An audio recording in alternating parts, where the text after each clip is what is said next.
আরবের পাথুরে পাহাড়ের নীরবতা, অন্ধকার রাত। একজন মানুষ একাকী ধ্যানমগ্ন। তিনি জানেন না, এই রাত্রি শুধু তার জীবন নয়, সমগ্র মানবজাতির ইতিহাস চিরতরে বদলে দেবে। এই রাতে আসমান ও জমিনের মাঝে এমন একটি সেতু স্থাপিত হবে যা আজও কোটি কোটি মানুষের হৃদয়ে আলো ছড়াচ্ছে। আজকের এই বর্ণনায় আমরা ফিরে যাব সেই মহান রাতে, যে রাতকে বলা হয় লাইলাতুল কাদার, যে রাতে প্রথম নাজিল হয়েছিল আল্লাহর বাণী। ঐতিহাসিক পটভূমি: ষষ্ঠ শতাব্দীর আরব উপদ্বীপ। মক্কা নগরী তখন অন্ধকারে নিমজ্জিত। মূর্তি পূজা, কন্যা সন্তান জীবন্ত কবর দেওয়া, রক্তক্ষয়ী যুদ্ধ, দাস প্রথা, এসবে ভরপুর ছিল সমাজ। কাবা শরীফ, যা নির্মাণ করেছিলেন হজরত ইব্রাহিম আলাইসাল্লাম একমাত্র আল্লাহর ইবাদতের জন্য, সেই পবিত্র ঘরের ভেতরেই রাখা ছিল ৩৬০টি মূর্তি। মানুষ হারিয়ে ফেলেছিল সত্যের পথ। নৈতিকতা, মানবিকতা, সুবিচার সবকিছু যেন বিলুপ্ত হয়ে গিয়েছিল। এমন এক অন্ধকার যুগে মক্কার কুরাইশ বংশে জন্ম নিয়েছিলেন এক মহামানব। তার নাম মোহাম্মদ ইবনে আবদুল্লাহ। শৈশবেই তিনি হারিয়েছিলেন পিতামাতা উভয়কে। বড় হয়েছিলেন দাদা আব্দুল মুত্তালিব এবং চাচা আবু তালিবের স্নেহছালায়। ছোটবেলা থেকেই তিনি ছিলেন ভিন্ন। সত্যবাদিতা, বিশ্বস্ততা, দয়া ও ন্যায়পরায়ণতার জন্য তাকে ডাকা হতো আল আমিন, বিশ্বস্ত, আস সাদেক, সত্যবাদী। মক্কার মানুষ তার কাছে তাদের মূল্যবান সম্পদ গচ্ছিত রাখত। তিনি কখনো মিথ্যা বলতেন না, কখনো অন্যায় করতেন না। যৌবনে তিনি ব্যবসায়ী হিসেবে পরিচিত হন। একবার খাদিজা রাজিয়াল্লাহু আনহা নামের এক সম্ভ্রান্ত বিধবা মহিলা তাকে তার ব্যবসায়িক কাজে সিরিয়া নিয়ে যাওয়ার দায়িত্ব দেন। তার সততা, আমানতদারি ও চরিত্রের উৎকর্ষতা দেখে মুগ্ধ হয়ে খাদিজা নিজেই বিয়ের প্রস্তাব পাঠান। তখন তার বয়স ছিল ২৫ বছর। খাদিজা রাজিয়াল্লাহু আনহার বয়স ছিল ৪০ বছর। তারা বিবাহ বন্ধনে আবদ্ধ হন। খাদিজা পরবর্তীতে হবেন ইসলামের প্রথম মুসলিম নারী। কিন্তু সমাজের অবক্ষয় তাকে গভীরভাবে পীড়িত করত। তিনি দেখতেন মানুষ পাথরের সামনে মাথা নত করছে, দেখতেন শক্তিশালীরা দুর্বলদের ওপর অত্যাচার করছে, দেখতেন অসহায় কন্যা শিশুদের জীবন্ত কবর দেওয়া হচ্ছে। এসব দেখে তার হৃদয় কাঁদত। তিনি প্রশ্ন করতেন, এই কি জীবনের উদ্দেশ্য? এই কি মানুষের নিয়তি? এই প্রশ্নের উত্তর খুঁজতেই তিনি শুরু করলেন নির্জনে ধ্যান করার অভ্যাস। মক্কার উত্তরে হেরা নামের একটি পাহাড়। সেই পাহাড়ের গুহায় তিনি দিনের পর দিন একাকী সময় কাটাতেন। চিন্তা করতেন সৃষ্টিকর্তা সম্পর্কে, চিন্তা করতেন জীবনের অর্থ সম্পর্কে। খাদিজা রাজিয়াল্লাহু আনহা তার জন্য খাবার ও পানীয় পৌঁছে দিতেন। তিনি সম্পূর্ণ সমর্থন দিতেন তার স্বামীকে। এভাবে কেটে যায় বছরের পর বছর। প্রতি বছর রমজান মাসে তিনি বেশি সময় কাটাতেন হেরা গুহায়। ৪০ বছর বয়সে পৌঁছানোর সময় এই অভ্যাস আরও গভীর হয়েছিল। সেই মহান রাত, লাইলাতুল কাদার, ৬১০ খ্রিস্টাব্দ, রমজান মাস, রাত্রির শেষ প্রহর। চাঁদের আলো পাহাড়ের গায়ে পড়ছে। হেরা গুহার ভেতর একাকী ধ্যানমগ্ন আছেন মোহাম্মদ। হঠাৎ তিনি অনুভব করলেন এক অদৃশ্য উপস্থিতি। গুহার ভেতরের বাতাস যেন থমকে গেল। তিনি দেখলেন এক মহান সত্তা তার সামনে দাঁড়িয়ে। এমন নুরানি আলো, এমন প্রভাব যা কখনো দেখেননি। তিনি হলেন জিব্রাইল আলাইসাল্লাম, ফেরেশতাদের নেতা, আল্লাহর বাণী বহনকারী। জিব্রাইল আলাইসাল্লাম বললেন, ইকরা, অর্থাৎ পড়ুন। মোহাম্মদ বিস্ময়ে ও ভয়ে বললেন, আমি তো পড়তে জানি না। তিনি ছিলেন নিরক্ষর, কখনো লেখাপড়া শেখেননি। জিব্রাইল আলাইসাল্লাম তাকে শক্ত করে জড়িয়ে ধরলেন, এত জোরে যে তিনি প্রায় নিঃশ্বাস নিতে পারছিলেন না।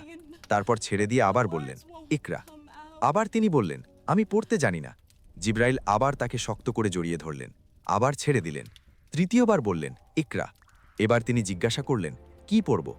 জিব্রাইল আলাইসাল্লাম তখন আল্লাহর পক্ষ থেকে প্রথম বাণী শোনালেন, ইকরা বিস্মি রব্বিকাল্লাজি খালাক, খালাকাল ইনসানা মিন আলাক, ইকরা ওয়া রাব্বুকাল আকরাম, আল্লাজি আল্লামা বিল কালাম, আল্লামাল ইনসানা মা লাম ইয়ালাম। অর্থ, পড়ুন আপনার প্রভুর নামে, যিনি সৃষ্টি করেছেন মানুষকে জমাট রক্ত থেকে। পড়ুন, আর আপনার প্রভু মহামহিম, যিনি কলমের সাহায্যে শিক্ষা দিয়েছেন মানুষকে যা সে জানত না। এই ৫টি আয়াত মহাগ্রন্থ আল কুরআনের প্রথম ৫টি আয়াত, সূরা আলাকের প্রথম ৫টি আয়াত। এই মুহূর্তেই শুরু হলো ইসলামের ইতিহাস। এই মুহূর্তেই আসমান থেকে জমিনে নেমে এলো দিক নির্দেশনা।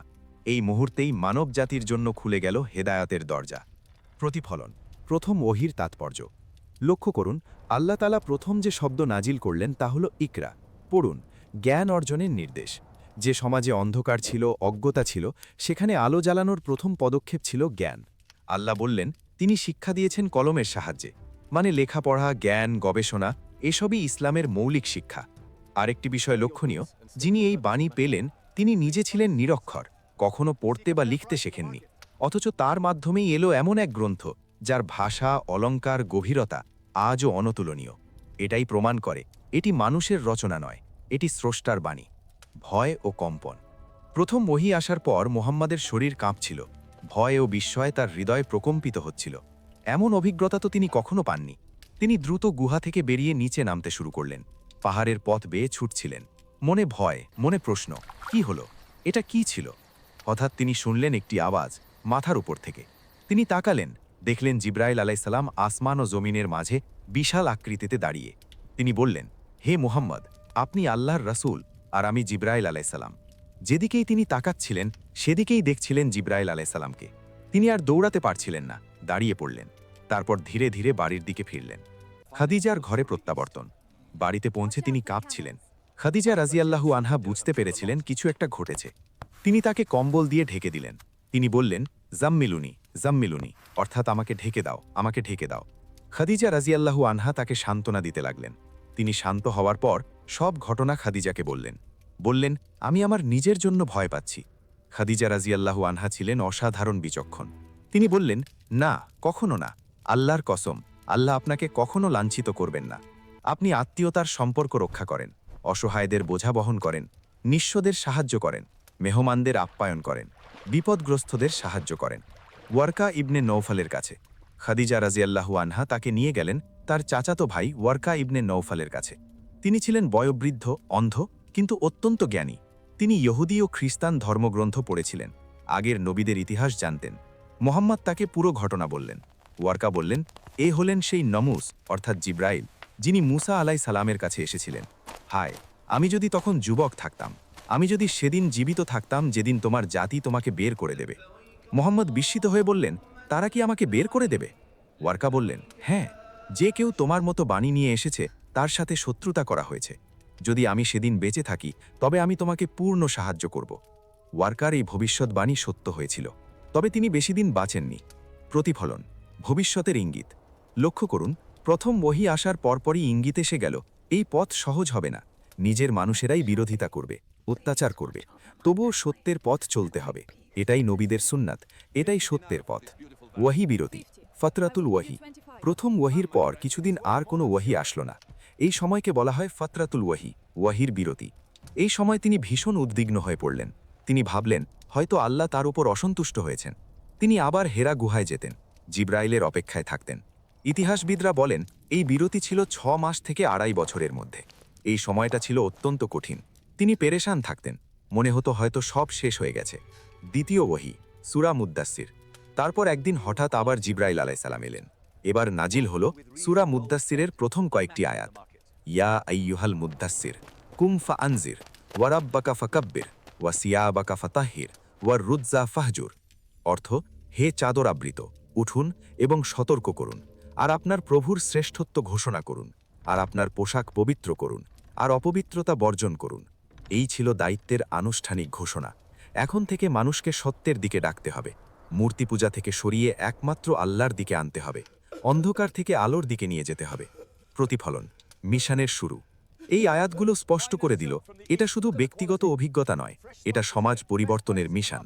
মানুষকে জাগাতে হবে, সত্য প্রচার করতে হবে। যত বাধা আসুক না কেন, থামা যাবে না। প্রথমে তিনি গোপনে দাওয়াত দিতে শুরু করলেন, নিকটতম মানুষদের কাছে। প্রথম যিনি ইসলাম গ্রহণ করলেন তিনি হলেন খাদিজা রাজিয়াল্লাহু আনহা, তার স্ত্রী। তিনি বিন্দুমাত্র দ্বিধা করেননি। পুরুষদের মধ্যে প্রথম ইসলাম গ্রহণ করলেন আবু বকর রাজিয়াল্লাহু আনহু, তার ঘনিষ্ঠ বন্ধু। শিশুদের মধ্যে প্রথম ইসলাম গ্রহণ করলেন আলী রাজিয়াল্লাহু আনহু, তার চাচাতো ভাই। দাসদের মধ্যে প্রথম ইসলাম গ্রহণ করলেন জায়েদ ইবনে হারিসা রাজিয়াল্লাহু আনহু। ধীরে ধীরে আরও মানুষ ইসলাম গ্রহণ করতে লাগলেন। উসমান ইবনে আফফান, জুবায়ের ইবনুল আవ్বাম, আব্দুর রহমান ইবনে আউফ, সাদ ইবনে আবি ওয়াক্কাস, তালহা ইবনে উবায়দুল্লাহ, এরা সবাই প্রথম দিকে ইসলাম গ্রহণ করেন। এদের বলা হয় আস-সাবিকুন আল আউয়ালুন, অর্থাৎ প্রথম দিকের মুসলিম। প্রকাশ্য দাওয়াত ও প্রতিক্রিয়া। 3 বছর পর আল্লাহ নির্দেশ দিলেন প্রকাশ্যে দাওয়াত দিতে। আয়াত নাজিল হল, ফাসদা বিমা তুমার, অর্থাৎ আপনি প্রকাশ্যে প্রচার করুন যা আপনাকে নির্দেশ দেওয়া হয়েছে। মোহাম্মদ উঠলেন সাফা পাহাড়ে, ডাক দিলেন ইয়া সাবাহা। এটা ছিল বিপদের সময় মক্কাবাসীদের সতর্ক করার ঐতিহ্যবাহী আহ্বান। মানুষ জড়ো হল।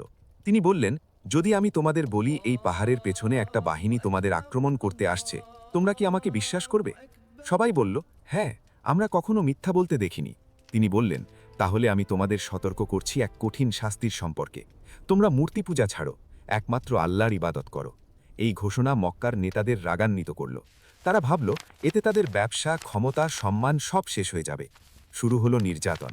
বিলাল রাজিয়াল্লাহু আনহুকে মরুভূমিতে শুইয়ে বুকে পাথর দেওয়া হতো। সুমাইয়া রাজিয়াল্লাহু আনহা এবং তার পরিবারকে নির্যাতন করা হতো, কিন্তু কেউ ঈমান ছাড়ল না। আবেগময় সমাপনী। আজ থেকে 1400 বছর আগের সেই রাতটি কেবল একটি রাত ছিল না, ছিল মানবতার ইতিহাসে এক মহা বিপ্লবের সূচনা। হেরা গুহায় নাজিল হওয়া সেই 5 আয়াত ছিল আলোর প্রথম রশ্মি, অন্ধকারে ডুবে থাকা পৃথিবীর জন্য আশার বার্তা। সেদিন যে মানুষটি কাঁপছিলেন, ভয় পাচ্ছিলেন, তিনিই পরবর্তীতে হয়েছিলেন সমগ্র আরব দ্বীপের পরিবর্তক। তার আনিত বাণী পৌঁছেছে পৃথিবীর প্রতিটি প্রান্তে। আজ প্রায় 2 বিলিয়ন মানুষ সেই বাণী অনুসরণ করছে। ওহী আমাদের শেখায়, জ্ঞান ছাড়া মুক্তি নেই। সত্য বলা কঠিন, কিন্তু প্রয়োজন। পরিবর্তন আনতে হলে নিজে আগে বদলাতে হয়। আর সবচেয়ে বড় কথা, যখন আল্লাহ কোনো দায়িত্ব দেন, তখন তিনি সাহায্যও করেন।